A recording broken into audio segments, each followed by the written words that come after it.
breve el tema de su exposición Propuestas Políticas en Ciencia y Tecnología. Bienvenido.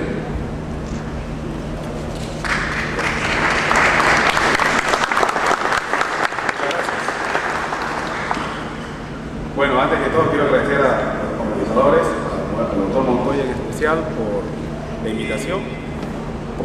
Esta propuesta que les voy a presentar tiene bastante de lo que se elaboró en la mesa de Ciencia y Tecnología e Innovación que se presentó en el CADE, en la cual participamos Modesto, Eduardo Ismodes, otras personas y el que habla. Pero he incorporado algunas cosas que por consenso tuve que, digamos, dejar aparte, dejar de lado, pero en este caso, como se trata de una propuesta personal, las he incorporado. ¿Okay? Bueno, la siguiente, por favor. Bueno, me han dado 15 minutos, más o menos 5, y hablar sobre el diagnóstico de nuestra situación podría tomarnos horas y horas. Creo que todos estamos de acuerdo en que la situación de la ciencia y tecnología en el Perú ha sido sobrediagnosticada. Todo el mundo sabe lo mal que estamos. Hay que darle gracias a Haití, que no seamos los últimos en el continente. Tenemos uno de los más bajos niveles de inversión, de 0.15, Ecuador, Bolivia, tiene niveles de inversión como porcentaje del PBI mayores que nosotros. Inclusive el valor de 0.15% del PBI está sobredimensionado debido a que en ese cálculo se incorporan horas de investigación que se dan en las universidades públicas y que realmente no reflejan proyectos de investigación, digamos, de ciencias duras, sino solamente reforma de currículo, etcétera, etcétera, ¿no? Que no tiene nada que ver con ciencia. También otra característica es que el número de científicos en el Perú es uno de los más bajos del continente. Para ponerles una comparación, he puesto el número de científicos en Estados Unidos y el porcentaje de la población de investigadores como parte de la población total. Entonces, en Estados Unidos tenemos casi 1,5 millones de investigadores, que representa el 0.42% de la población. El siguiente país con la mayor cantidad de investigadores es China. A pesar de tener un número bastante cercano al millón, sin embargo, por la población de 1.3, 1.4 millones que tiene China, 1.000 millones, perdón, el porcentaje se reduce a la sexta parte, ¿no?, de Estados Unidos y con el 0.07. Un país más cercano al nuestro, como México, con 12.500 científicos, el porcentaje se reduce a un centésimo de punto porcentual. En el caso del Perú, y estoy tomando una cifra bastante generosa, de 500 investigadores, creo que no llegamos ni a 100, el porcentaje pues es extremadamente bajo, ¿ya? Y otra característica es que tenemos una institucionalidad bastante débil, bastante precaria. El CONCITEC no tiene dentro del aparato del Estado el realce o el poder de decisión, de ejecución, ni el presupuesto que debiera tener, ¿no? Así que todos estamos de acuerdo en esto, y por supuesto el conocimiento en la población de ciencia es bajísimo. Usted sale con un micrófono en la mano, le comienza a preguntar cosas elementalísimas de ciencia a la gente y no las va a saber. Seguramente sabe más de Alianza y de la U, pero si le preguntan algo de genética o biología, no lo va a saber. Entonces, realmente no tenemos un país educado, más o menos educado o medianamente educado en los conceptos básicos de ciencia. Un colega me decía que las horas que se dedican en secundaria a química, biología, matemáticas se han reducido. Yo me acuerdo cuando yo estudié la secundaria, todo el quinto de media se dedicaba a química orgánica y el cuarto de media era química general e inorgánica. Ahora parece que solamente se dedican 3 horas o 2 horas a la semana. Bueno, podemos seguir con esa lista por muchos minutos. La siguiente, por favor. Entonces, la propuesta que les quiero dar a ustedes es hablar un poco sobre el marco institucional, recursos humanos e infraestructura física y sobre el financiamiento. Y claro, todo esto tratando de responder a la gran pregunta, ¿no? ¿Para qué? ¿Para qué ciencia y tecnología? Estoy seguro que ustedes van a escuchar en esta mañana diversas enfoques. De repente es lo mismo, pero de diversos ángulos, pero una opinión bastante personal es que en el Perú una política de ciencia y tecnología debe estar dirigida a desarrollar un sector económico nuevo basado en el conocimiento, ¿no? Entonces, ese sector que en otros países desarrollados, en los países desarrollados, representa porcentajes de 2 dígitos o más de su producto bruto, ¿no? En el Perú es, por ejemplo, el valor de las exportaciones tecnológicas creo que es 0.2% de las exportaciones no tradicionales. O sea que realmente es bajísimo lo que representa nuestra producción basada en el conocimiento como porcentaje del Producto Bruto Nacional. Entonces, en mi concepto, toda política de ciencia y tecnología se debe evaluar, su éxito se debe evaluar en qué tan exitoso es en crear un sector económico basado en el conocimiento. Y, por ejemplo, en cuántas empresas de base tecnológica se puedan crear por año, cuántas patentes se pueden desarrolladas por científicos peruanos podemos presentar en Estados Unidos, en Japón, etcétera, etcétera, ¿no? Esos serían los indicadores para medir si estamos o no estamos en el camino correcto. Por supuesto, el número de publicaciones también es importante, ¿no? Bueno, la siguiente. Veamos un poco el marco institucional.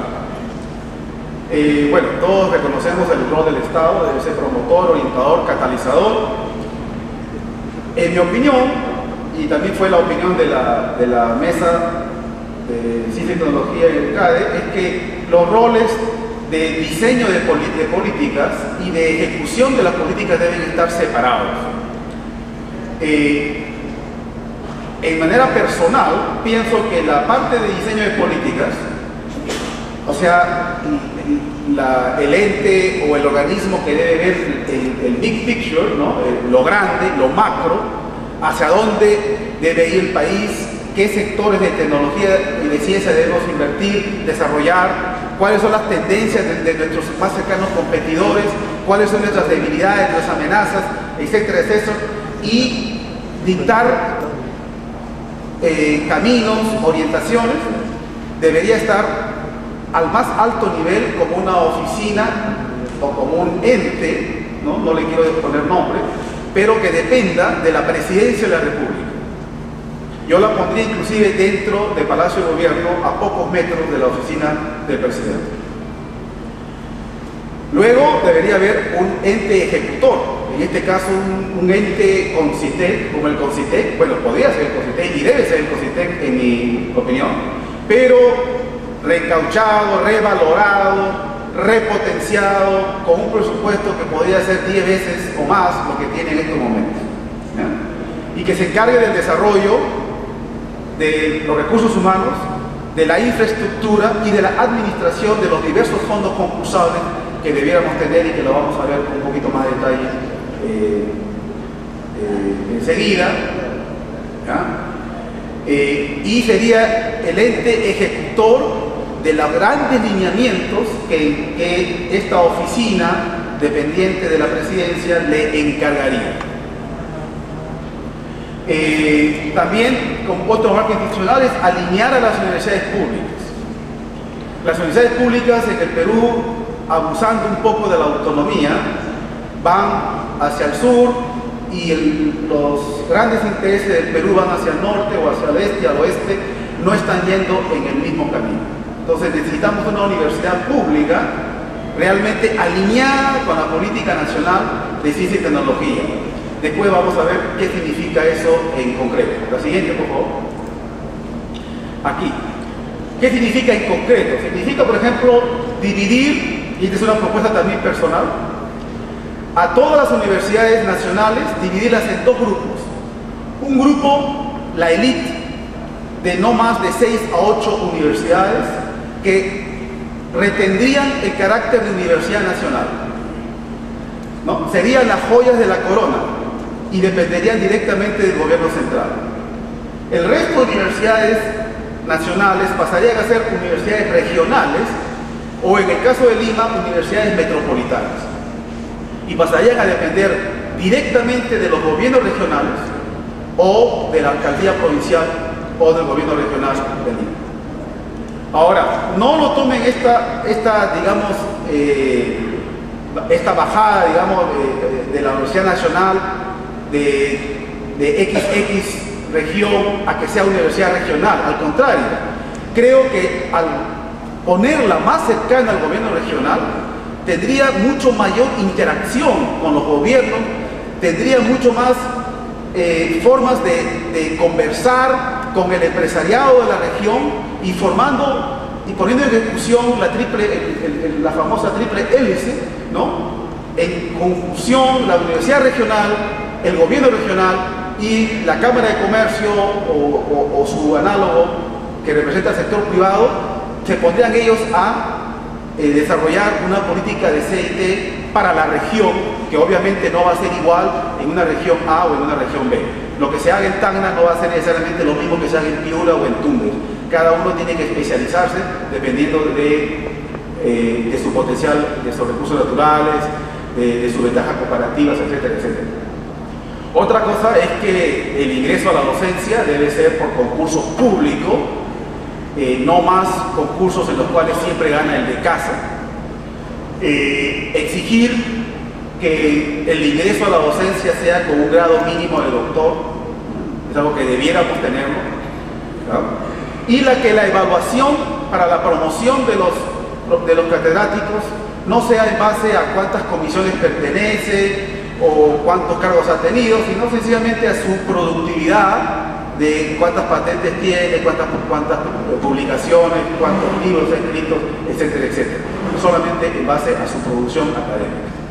Y en adelante hay otra lista más de cosas que se pueden hacer en la universidad pública, por ejemplo, que las autoridades sean reclutadas o nombradas por concurso público nacional. Por ejemplo, podríamos tener un nuevo tipo de carrera en la cual un profesor sea jefe de departamento en la Universidad A, tenga un éxito desarrollando y repotenciando ese departamento académico, y después pasa a ser decano de una facultad en la Universidad B, a la que llega por concurso público. La Universidad B reclutaría el decano de esa facultad en un concurso público nacional. Y después de hacer un excelente trabajo como decano de esa facultad, llegase a la Universidad C como rector en un concurso público también. Y eso facilitaría una movilización de los académicos dentro de las universidades nacionales. Y extinguiría para siempre la política dentro de las universidades. No más alianzas, no más grupos para pelearse por a ver cuántos departamentos nos repartimos, cuántas facultades nos repartimos, porque a partir del día 1, todos esos cargos serían por producción científica o por categorías científicas o por calidades académicas y en concurso público nacional. Se acabó. El que quiere ser decano tendría que ponerse a trabajar desde el día 1 en producir y hacer méritos profesionales para ser jefe de departamento, decano o rector. Bueno, la siguiente. Veamos en recursos humanos.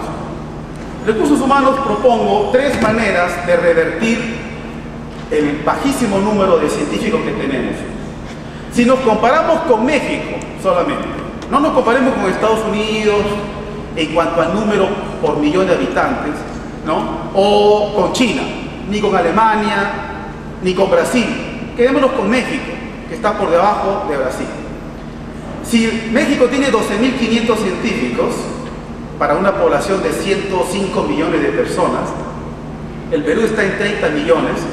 Quiere decir que en el Perú deberíamos tener entre 3.000 a 3.500 de científicos. Y como ya les dije hace un rato, no llegamos ni a 100, ¿no? De los cuales muy pocos, o sea, digamos la mitad realmente trabaja haciendo ciencia. Entonces necesitamos elevar ese número cuanto antes. Entonces yo divido mis propuestas en propuestas de largo plazo y propuestas de corto plazo. Las de largo plazo tiene que ser un programa de becas doctorales y postdoctorales agresivo, de enviar a lo mejor de nuestros profesionales, de nuestros bachilleres, de nuestros científicos en biólogos, físicos, químicos, ingenieros, etcétera, etcétera, al extranjero a que saque su doctorado. E inclusive a que repotenciar los poquísimos programas de doctorado nacionales que puedan calificar como tales, y a los graduados de estos programas, mandarlos afuera con becas postdoctorales de 3 o 4 años para que tengan un baño de internacionalización y después vengan con experiencia a ser líderes de grupos de investigación en el país.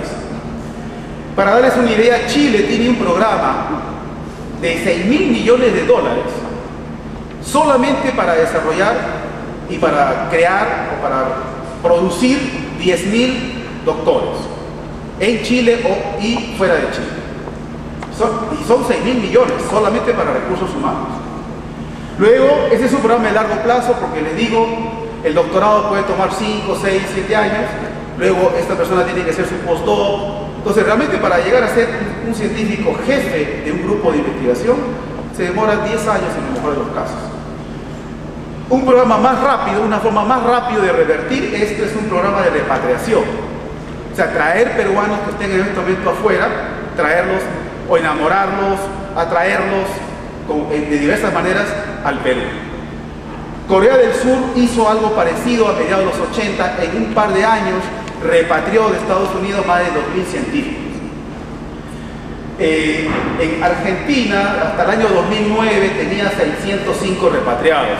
Con el doctor Mellado tuvimos la suerte de asistir a una pequeña reunión organizada por la Dirección de Relaciones Internacionales del Ministerio de Ciencia y Tecnología Argentina, en la cual quería esa dirección comparar diversos programas de repatriación que había en Latinoamérica. Y entonces yo soy repatriado número 12, creo, o 14 de la Cayetano, y estaba sentado junto a un argentino y junto a un uruguayo y un brasileño, y me acuerdo que le pregunté al argentino, ¿y tú qué número repatriado eres? Y él me dijo, soy el 605 del programa de repatriación nacional. Entonces, eso para darles una idea, y ellos tienen todavía planes para llegar a repatriar más o menos como 5.000. ¿Okay? Entonces, eso es la dimensión de lo que tenemos que hacer en el país. Y otra forma de aumentar el número de científicos en el país es a través de un programa de reclutamiento de científicos extranjeros, atrayéndolos en base a paquetes que les puedan dar una posición de profesor principal en una universidad, etcétera, etcétera. Yo recomiendo que sean indios, que sean chinos, pueden ser profesores recientemente retirados de un departamento académico de Estados Unidos que quiera venir aquí por 4 o 5 años, o de Europa, etcétera, etcétera. La pregunta es cuántos, ¿cuántos podemos reclutar en 5 años? ¿Cuántos podemos reclutar en 10 años? Me dicen que me falta poco tiempo. La siguiente. Tengo 2 slides más. Infraestructura. Necesitamos contar con centros de excelencia en biotecnología, nanotecnología, materiales, etcétera, etcétera. Debemos tener un programa agresivo de cátedras CONCITEC, que en ese sentido el CONCITEC está en el buen camino, ¿ya? Pero tendrían que ser con mucho más presupuesto, por supuesto, que sería lo ideal. Y luego aquí he puesto una cátedra que me acabo de inventar, ¿no? Anoche. La cátedra José R. Lindley en genómica funcional, cátedra José R. Lindley en nanomaterial. ¿Y por qué? Y lo hago un poco con cachita, porque creo que el sector privado, al sector privado nadie le impide que pueda crear una cátedra con ese nombre, o con el nombre de Ricardo Bentín, o con el nombre de Alberto Benavides La Quintana, y que la pueda poner en la UNI, en San Marcos, en La Molina, en cualquiera de estas universidades elite a concurso público, a científicos que concursen por esa cátedra y que esa cátedra le pague un sueldo plus, además de que gane la universidad, y que esa persona se dedique a hacer investigación en cada uno de esos campos que estoy poniendo ahí, que son de la frontera. En realidad, no hay ninguna legislación que prohíba que ninguna empresa grande del sector privado nacional lo haga. Entonces es una idea que se me ocurrió, ojalá que alguien aquí les pueda llegar a esa idea. Y luego, por supuesto, también que todos los proyectos de equipamiento en los laboratorios y de institutos repartidos en Lima y en todo el país debieran ser a partir de hoy día con fondos concursables. Entonces, cada año, por ejemplo, se quiere equipar 3, 4, 5 institutos, las diferentes universidades del país tendrían que concursar por los equipamientos. No se puede dar solamente porque se llena un formulario y se pide, sino porque se presenta todo un plan. La Universidad A postula y dice que ha repatriado a 6 científicos, que quiere trabajar en esto, la Cámara de Comercio está pagando no sé cuántas becas predoctorales, etcétera, etcétera, y necesitamos que nos equipe usted. Eso es lo que se necesita. Entonces, diversas universidades regionales presentarían programas y el gobierno central podría darles estos equipos, pero a partir de concurso, no a dedo. La siguiente, y creo que el último, el financiamiento. Debemos institucionalizar los fondos concursables que ya existen y ampliarlos. Por ejemplo, el Fondesit debiera ser repotenciado. Para darles una idea, el fondo concursable chileno, que reparte dinero solamente para ciencia básica, solamente ciencia básica, o sea, ciencia por ciencia, sin ningún tipo de aplicación. Allí los investigadores no tienen que llenar o inventarse algo en un párrafo de que lo que yo estoy haciendo puede tener tal aplicación. No le piden, porque es ciencia básica. Bueno, esa ciencia básica, ese fondo que financia ciencia básica en Chile, al año reparte 70 millones de dólares. En el Perú hemos tenido hasta hace poco un programa, el primer programa BIT, de 36 millones de dólares, que se debió ejecutar en 5 años, se terminó ejecutando más o menos en 2 millones. Pero ha tenido varios componentes, recursos humanos, laboratorios, becas, proyectos. No, yo estoy dando solamente de 70 millones en Chile, que solamente dan a financiar proyectos. No incluye becas, doctorales, postdoctorales, equipos, no. Estoy hablando solamente de proyectos. Ese es para darle la dimensión de lo que debiera ser, por ejemplo, el Fondesit en el Perú. El FINCIT también debería tener ese tipo de financiamiento. El INCABRO, que acaba de ser absorbido por el INIA, debiera tener una institucionalización como el Fondo de Innovación Agraria de Chile, ¿no? Y que debiera ser un fondo que ya tenga una vida larga y que se encargue de financiar proyectos para el desarrollo y para el incremento de la productividad del agro peruano. Y el FIDECON para las empresas, la innovación a nivel de empresas, debiera tener, por supuesto, mayores niveles de... Y también, finalmente, ya para terminar, porque molesto me estaban mirando molesto, es que debieran haber fondos concursables sectoriales. Por ejemplo, debiéramos tener un fondo concursable del Ministerio de Defensa. Y ustedes dirán, ¿pero por qué?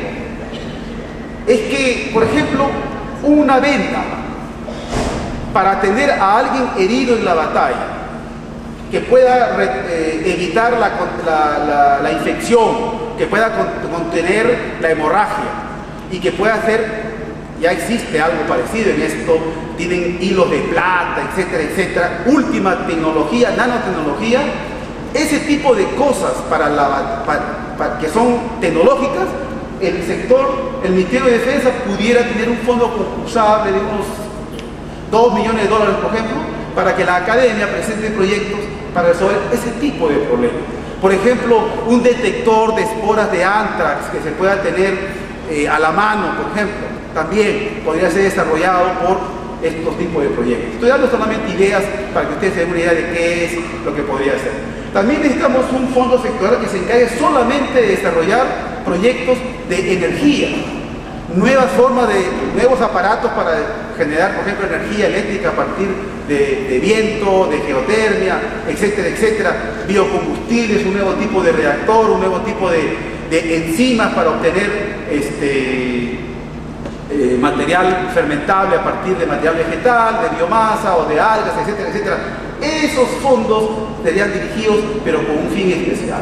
Y por supuesto también en salud, los institutos nacionales de salud deberían tener un fondo que investigue enfermedades peruanas, enfermedades contagiosas, ¿no?, que todavía tenemos en el país, parasitarias, por ejemplo, pero también enfermedades de la tercera edad en el Perú o de la gente adulta que son propias de la población peruana, ¿no? Por ejemplo, el síndrome metabólico, diabetes, qué es lo que hace que el peruano tenga la tendencia a una enfermedad A o a una enfermedad B, para aumentar y extender la calidad de vida del peruano. Esas cosas necesitamos tener y debería el Instituto Nacional de Salud tener 3-4 millones de dólares al año para repartir proyectos para que la academia pueda aportar a la salud del país. Bueno, hay otras cosas más que se me quedan en el tintero, pero ya me están diciendo que aquí termino. Muchas gracias.